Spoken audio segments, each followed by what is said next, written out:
Yeah, for months I've seen a series of cases filed in federal court here in Seattle involving smuggling across the northern border. Some of those cases involve alarming tactics of bringing migrants in on freight trains, and it's something federal investigators say has now had deadly consequences. The rails in northern Washington are a main line of commerce between the U.S. and Canada.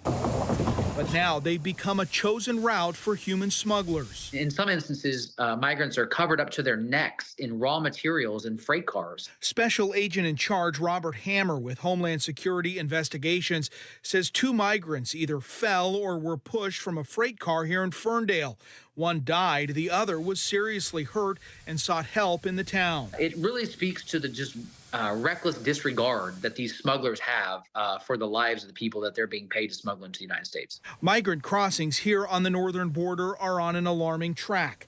Data from Customs and Border Protection shows there have been 25,000 migrant encounters in Washington this year, nearly matching last year's total and more than double 2021 and 2022 combined. What's behind the increase here at the northern border, especially into Washington? I think that the smuggling networks have set up transportation logistics to facilitate the movement of these individuals. Federal prosecutors have taken down several of those smuggling groups, including one that allegedly stuffed Indian migrants into a van, and another case where 29 migrants were rescued after being locked inside a rail car. But we've seen this time and time again where these migrants are being put in just horrendous situations. While most illegal migration to the U.S. happens across the Mexican border, investigators say they're starting to see similar tactics used here in the north. The Mexican cartels have a very well-orchestrated transportation network on the southern border and transporting folks through Mexico.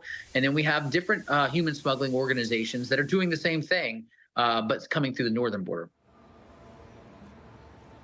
Now, one question I asked today was if they know the rail cars are being used for human smuggling, what is being done to stop it? Homeland Security tells me they're working with the railroads there on the Canadian border to try and recognize when there are migrants on board and increase enforcement with Customs, Border Protection, as well as the Border Patrol. And that is something I'll be following up on. For now, reporting live in Seattle, Jeremy Harris, KOMO News.